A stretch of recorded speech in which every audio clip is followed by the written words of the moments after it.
Hello, everyone. Good morning. Good morning. Good morning. All right, look at that. Cool. Yeah. All right. Good morning. It's Friday.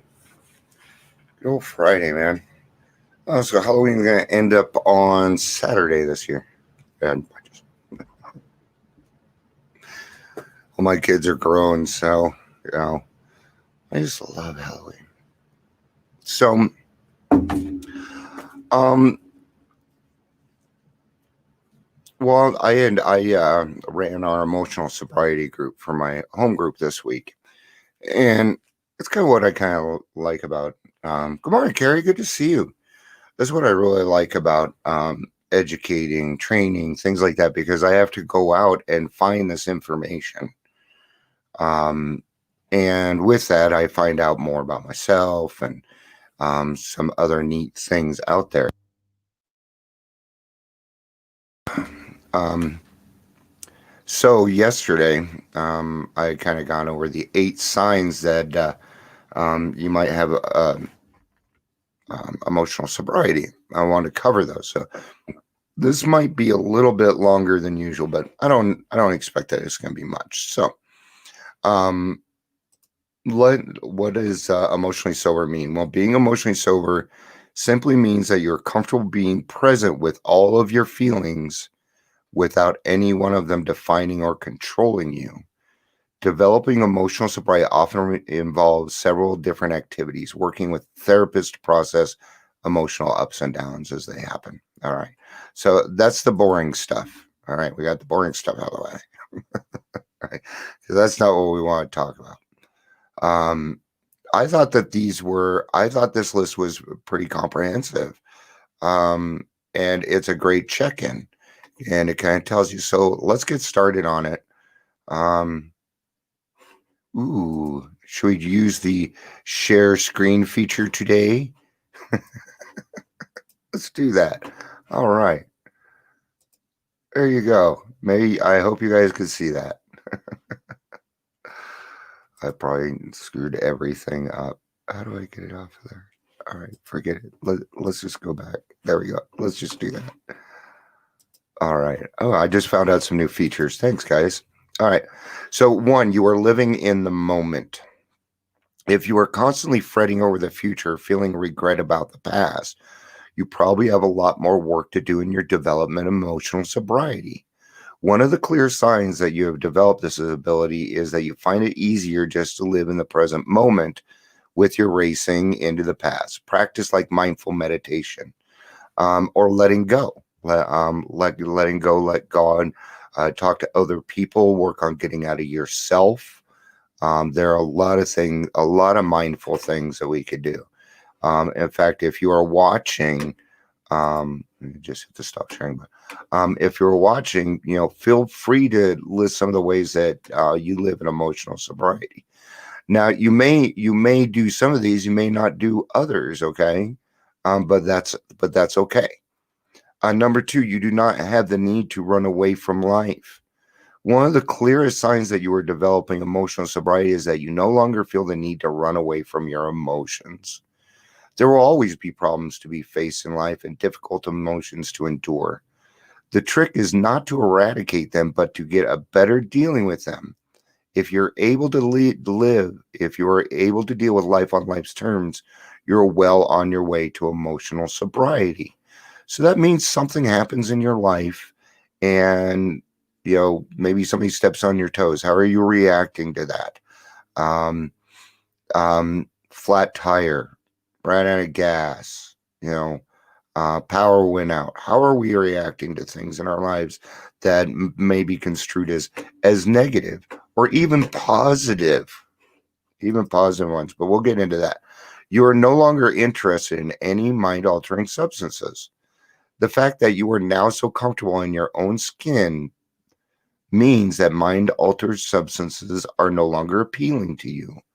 As you develop emotional sobriety, you begin to realize that almost everything you need for happiness is available in the current moment. All right? Right here. You can find, you can find happiness right where you're at, no matter what is going on. You can start your day over.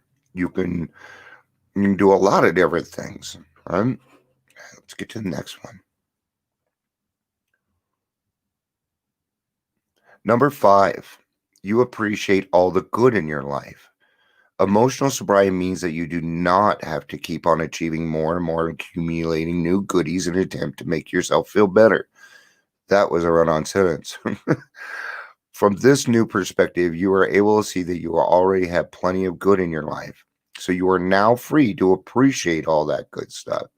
So we are no longer looking at the things around us and letting those define who we are.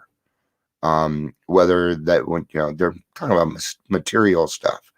And I myself I've never been a very materialistic person. But the stuff that I do love happens to be very, very expensive, like, microphones, things like that. But I certainly didn't need some expensive microphone. This one really isn't either. To be able to do what I needed to do. Okay. Even the green screen behind me, I bought that thing for $20. So, we don't need to be focused on the things that we don't have. Now we appreciate the things that we do have in our life, like a roof over our head. You tend to have a positive outlook on life. This is a half glass full situation, right? Being emotionally sober does not mean that you get a free pass in life, but it does mean that you generally view being alive as an incredibly wonderful privilege, right? Every day we get to wake up and do this again. And for me, I find that to be a privilege. And I'm glad that I get to do that now. Whereas before I used to wake up and the hangover, just the constant hangover. I was always hungover. And I am extremely grateful to not have that in my life anymore. And that's where I get that view of understanding that life is incredibly wonderful. You develop the sense that things are always going to work out in the end, which means that you are generally positive and upbeat about things. This makes you an attractive person to be around. Okay? Attraction rather than promotion, right? This is where the attraction portion of our where Alcoholics Anonymous comes in. Okay. Even, Bill Wilson went through it too. He went through depression. He tried a lot of different things, including acid and shrooms and other substances. And till he found out, that's a whole story. I don't really think that was my point. Sorry, Bill, didn't mean to do that to you. All right. But okay, I'll give you an example. The other day, my wife and I, we were finally getting to a point where our finances were getting a little, getting closer. And when I say getting closer to broke, I mean zero. I'm not talking, and so I went through for, I don't know, probably 10 minutes. I'm like, I don't have to worry about this. This isn't something that I have to take care of right now, and there's nothing I can do about it. I got up 2 days ago, and it was all taken care of before I even got out of bed. All right. So God works in mysterious ways. Okay. So I didn't have to worry. I didn't have to worry about it at all. Even that 10 minutes was a waste of my time. And you rarely experience strong emotions. You guys hear me say this all the time. All right. The fact that you now have so much control over your emotion means that you rarely get angry or experience other strong emotions. It is like there is this inner sense of tranquility no matter what is happening. If a problem arises, you are able to deal with these calmly and effectively. All right. I don't know about you guys, but I had a harder time with the good stuff. The bad stuff, you know, my stubbornness, I would have to say, is what got me past that stuff, right? The fact, well, this happened, I'm going to stay sober, despite anything going on, right? But when the good things happen, man, that's a hard one for me. That's really hard. So we don't go too far one way. So this is anger and frustration and our bad, our extreme negative emotions. These are extreme positive emotions. That pink cloud, right? You guys remember the pink cloud? Hardly anybody talks about the pink cloud anymore.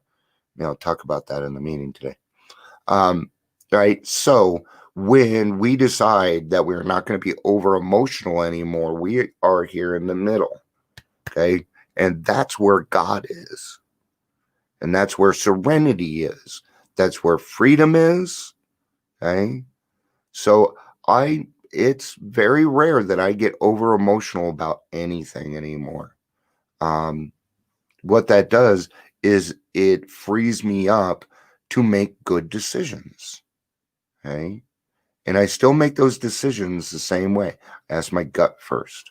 Okay. That's where my honesty lies.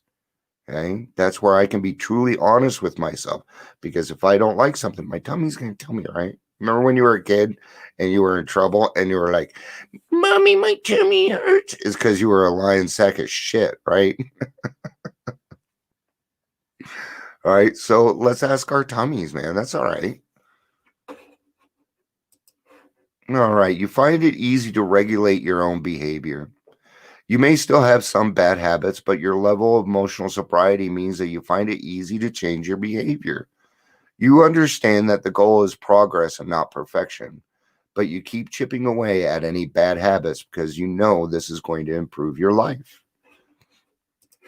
And I do this a lot with my wife, right? Something will happen. And Deanna, are you okay? No, I'm not. But it doesn't have anything to do with anybody. I'm just working through something. I'm changing my attitude right now. Give me 15 minutes. I'm going to go change my attitude. And that's what I do.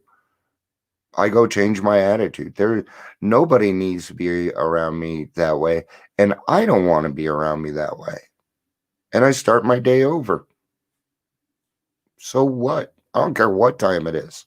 I'm not going to bed wondering if I hurt God's children today or if I did the right thing. I don't ever have to wonder that anymore. I'm not saying it doesn't cross my mind. I'm just saying I don't have to. Okay. Usually about the time I start to doubt a little bit, God throws something in my way. So I've learned just to not doubt. Gary's got something to say. I want to read it. Over emotional for me also lies in my bipolar. Yep. But with that said, boundaries are very important to me so I can process and use the tools to step back and put things in check. Absolutely. And that was actually, honey, number 2, that you do not feel the need to run away from life anymore. So that is absolutely true. It says, it's saying that we, because remember the definition here too. Working with a therapist to process emotional up and downs. So emotional sobriety might mean bringing in other. I call them accountability buddies. Okay, and that could be your sponsor. Okay, your sponsor is one. So I have my sponsor. I have my wife. She's an accountability buddy. Carrie's another one. And we help each other out. I dislike when I fly off, but I'm learning to catch myself. Yeah, then step 10. Yeah, that's how you do it exactly. And then we get to go on with our day.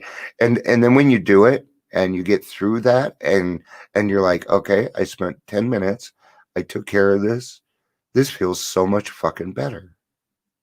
Okay. And you gave yourself your own relief. Whew. That's cool shit. Thank you, Carrie, for talking about that. Touch on that a little bit, guys. Yes, emotional sobriety might mean seeing a therapist. Okay? We have put ourselves through a lot of stuff, a lot of stuff. I look back on my life and the situations that I have put myself in. So how could I not come out of that without any trauma or any kind of emotional instability, right? I take meds. I have had meds, and when I don't take them, life's a lot harder for me. Yeah, it's Cymbalta. I take duloxetine, right? Also helps with my nightmares, right? Yeah. It's the way it is. You wouldn't have this person here. So Carrie's going to understand this, and a lot of other people understand it too. Things like duloxetine, what it does is it puts me back to what's called normal. And for somebody like Carrie or myself that deals with anxiety and other things beyond, okay, that is a huge deal. Okay. It's not a high, it's normal. And for us to feel normal is a high. Okay. And we love it. Why? Because we can finally fucking think clearly.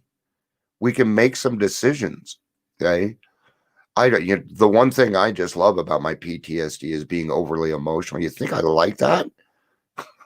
No. I don't like it. I don't.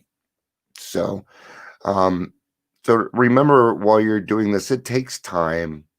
It does. I wouldn't say I do all 8 of these things perfect. No way. But I do have at least a little portion in each one, right? So I have an investment. I have an emotional investment in each one of those.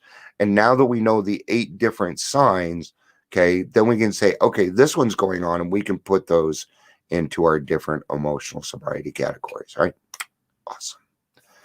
All right, guys. This was fun. Thank you, Carrie. Thank you, Carrie, for being here.